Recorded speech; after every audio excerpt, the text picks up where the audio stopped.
New coaches, question mark. Any clues on who's coming, especially defence, after our poor tackle display against Glasgow? Why did the work of John Muggleton not work on the Scarlets? So I suppose it's the John Muggleton not going and new coaches. When I came into the coaching role at the start of last season, I really felt I needed to bring maybe a different set of ideas into this environment from a different place completely.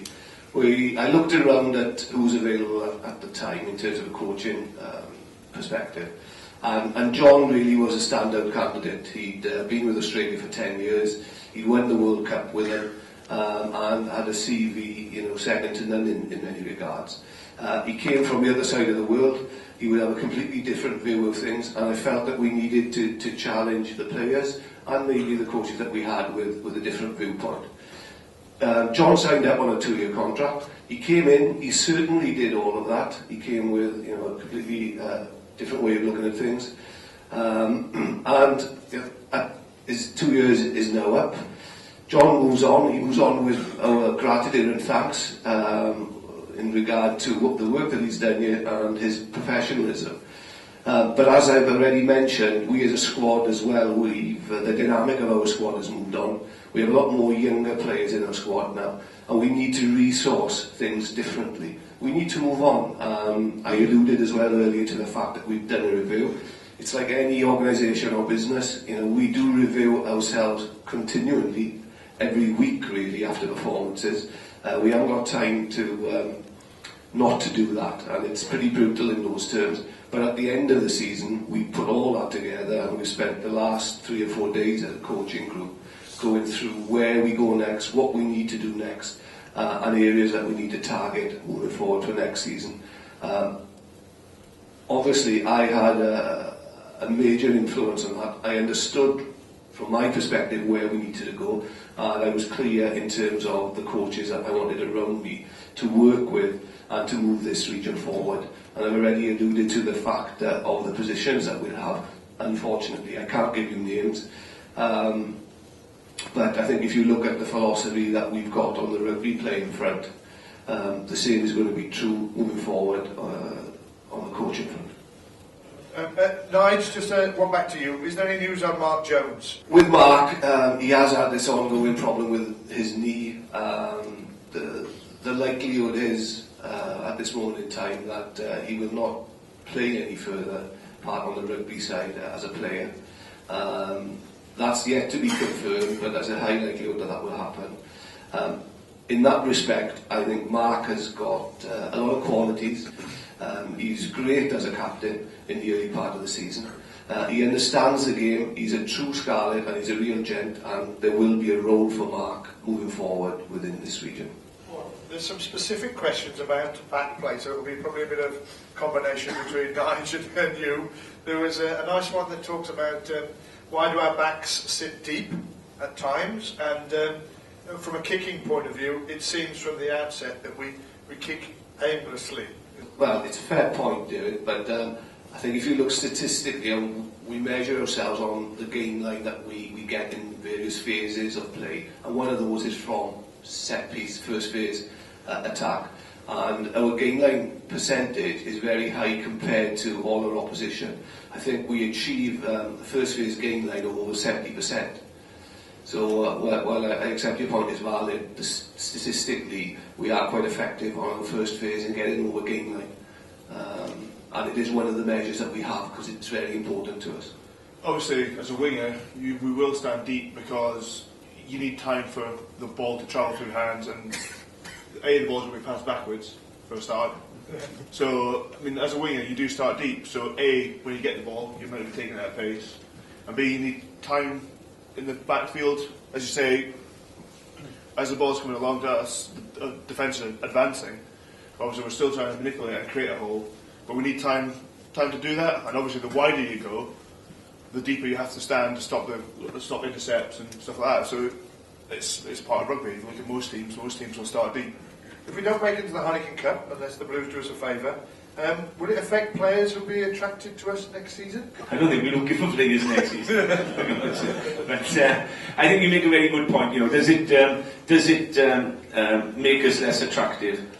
I think up until last season, I think that wouldn't have been the case. But I think the Amlin this year has resurrected itself into a competitive tournament that sits alongside the Heineken itself. If you look at the quality teams this season that are going to be in the Amlin, arguably, you know, we could easily be in the Heineken itself. I hope the draw is good. I think it'll be healthy for some of these younger players to grow at next year's necessary experience that we need to build into them. Our target, I'm sure, I don't know what Nigel said on this, but I think our target would be to achieve a quarter-final place. And if we get to a quarter-final place in Amlin next year, I think that we'd be pretty happy to look at the type of potential that would bring. You get far more opportunity to play at home as well in the Amlin. If we were able to be successful and get a home draw quarter-final, I think we'd be pretty happy in the type of opposition we will attract here. If we took away all financial constraints, would you be willing to be interested in signing a lock? Because everybody seems there's quite 3 or 4 questions about signing second row forwards or back row forwards. Do you think that's an area within the group that we need to strengthen, or you've got lacking of depth? Yeah, absolutely. I think that I would probably like to bring in 3 or 4 players if that were possible to add to the squad, and I think that would make a massive difference to us without a shadow of a doubt. I don't want to talk specifically about those positions because, you know, this is live or it will be on the website. And you know, I do believe we have a quality squad currently. I don't want to undermine any of the players that we have, but certainly I think if we could add 3 more players to our squad, it would make a significant impact. And I'm pretty clear where those players need to be. And you know, probably the people asking the questions obviously understand rugby and have got a good feel for it as well. Sean, over the last 2 seasons, as has been mentioned before, we've had the worst injury problems of any professional team in Europe. You obviously came in off the back of a pretty serious injury. What is our medical team like, and the rehab and prehab that was mentioned in practical terms? Yeah, I mean, the medical team are great. I mean, they've got a good room beside the gym, and the guys that are involved there, they know that they have the knowledge. The injuries things, unfortunately, it's the nature of the sport and the way it's going. You pick up these injuries, and obviously for us, obviously here we've had a couple of big ones, and I say it's just the nature of sport. You can't help it. I mean, I don't know what the Premiership stat is, but it's like 1.2 major injuries a game, and it's just, I say, it's the way it is. It's a contact sport, and basically chin up and get on with it. With the squad developing, are you concerned that we'll fall behind because we've got so many youngsters? And what was the other part of it?